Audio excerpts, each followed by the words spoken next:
Their laughter hit like a punch, loud and vicious, tearing through the coffee shop because of her scar's jagged marks on her arm. Nobody bothered to question, just mocked.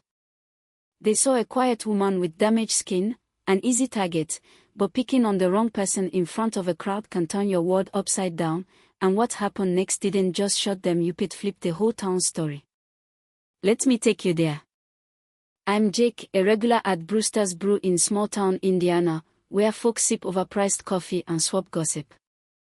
That gray Friday, Ellie Parker slipped in, 28, wearing a worn green hoodie, dark hair pulled back, gray eyes heavy with a past she kept locked away. She's a mechanic at Dawson's garage, hands rough from fixing engines, always staying low-key. Her long sleeves hid scars she didn't talk about, just wanting a quick coffee after a long shift. Across the room, Nate Carver lounged at his VIP table by the windows, blonde hair perfect, designer jacket screaming privilege. Nate's the guy who thinks money buys him a free pass to treat people like dirt, especially folks he deems lesser. Spotting Ellie in line, her quiet demeanor and faded clothes sparked something cruel in him. "Hold my beer," he muttered to his buddies, smirking like trouble was his middle name. He accidentally kicked his chair back, knocking Ellie off balance. The barista fumbled, splashing hot coffee on her sleeve, soaking it. "My fault," Ellie said softly, grabbing napkins, calm despite the obvious setup. As she wiped the spill, her sleeve slid up, exposing scars like a roadmap of pain and a tattooed eagle with 1011. Nate pounced. "What the hell is that?" he shouted, pointing like she was a sideshow. Every head turned. "Who let this freak in? Those scars are disgusting."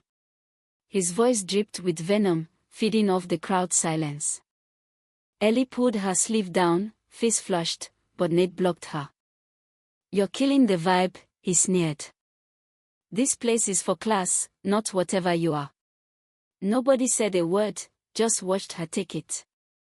Ellie's jaw clenched, eyes steady. "Think scars mean weakness," she said, voice low but cutting. "I got this saving lives." Nate's smirk wavered, but he tugged her sleeve higher. "You're vile. Get out." In the corner, Carl Sarge Brennan, 45, ex-Marine with a graying beard, sipped his coffee, running a hardware store but known in the vet circle for looking out for soldiers. When he saw Ellie's tattoo, his mug crashed to the floor, shattering like a warning shot. "No way," he whispered, face pale. "That eagle, 1011, it screamed 101st Airborne, the Screaming Eagles of Normandy, Vietnam, Afghanistan. Those scars." He'd heard of them in hushed vet stories, tied to a legend.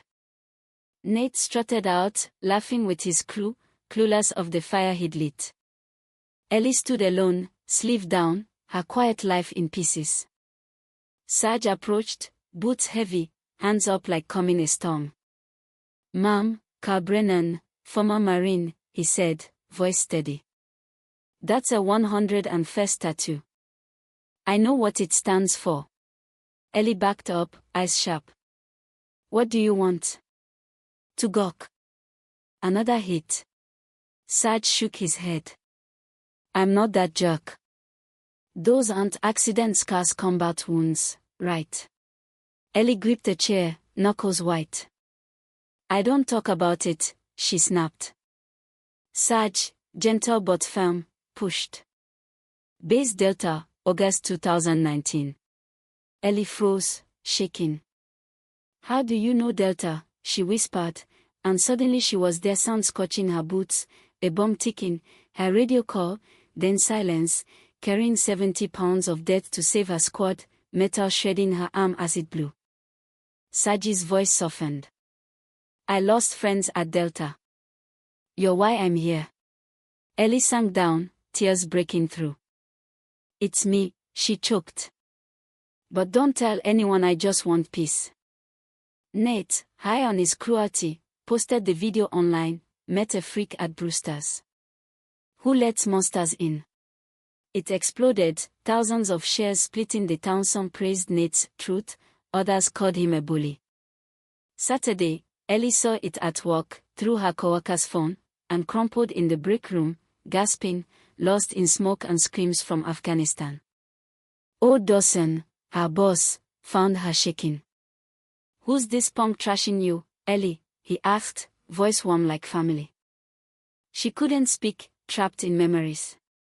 Sarge, though, was moving fast, calling his old CO, Colonel Reed.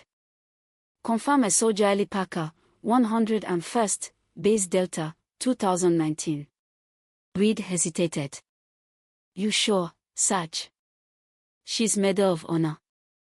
Carried a bomb, saved her unit, survived what should have killed her.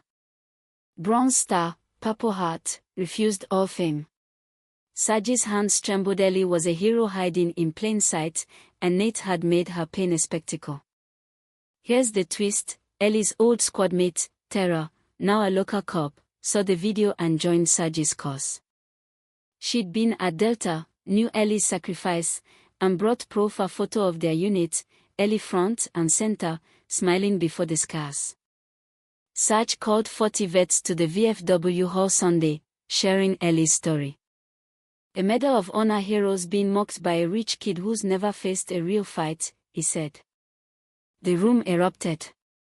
"She deserves respect, not this garbage," Tara snapped. Sarge planned a showdown at Brewster's, Friday, 3 p.m., posting it online. The town split. Nate's elite pals backed him, vets and workers rallied for Ellie. Nate scoped out the shop Thursday, all swagger, taunting Sarge's crew. "Big show tomorrow, huh?" he grinned. Sarge stood tall. "Kid, you're about to learn what real consequences feel like." Nate scoffed. "I say what I wanted, America." Sarge's eyes were cold. "And tomorrow, you'll see what that cost." Friday, Brewster's was electric. 100 people packed in, tension thick. Nate sat at his table, nervous despite his bodies. Sarge took the mic, vets like a wall behind him. "You judged her scars," he said. "Now meet Ellie Parker." He flashed her record 101 St. Airborne, Base Delta citation for extraordinary heroism. Then, security footage, Ellie, young, hauling a bomb through sand, saving lives. Gasps filled the room. Nate stammered, "It's fake," but nobody cared. Footsteps echoed. Ellie entered in dress blues, Medal of Honor shining, scars bare. "I'm Ellie Parker," she said, eyes on Nate. "These scars. I got them so 12 families kept their loved ones. You turned my pain into a joke." Applause roared, vets standing, tears streaming. Nate fell to his knees, sobbing, "I didn't know." Sarge cut through. "You didn't care, that's the issue." Weeks later, Ellie's story hit 5 million views, news outlets begging for her voice. She stayed at Dawson's, but opened Valor Motors with Sarge, a garage Dublin as a vet haven. Nate served 500 hours at the Veteran Center, not just paying a debt but changing, funding a mental health clinic for soldiers. At Veterans Day, Ellie spoke, "Scars don't weaken us, they prove we fought." Nate, in a work shirt, apologized publicly. "I mocked a hero. I'm trying to make it right." Ellie nodded, forgiving but firm. The town built a Courage Over Cruelty garden, and Ellie's sleeves are short now, scars proud. Was her stand justice, or did it break Nate too hard? What would you do if someone mocked your pain? Share your story in the comments. I am reading them all.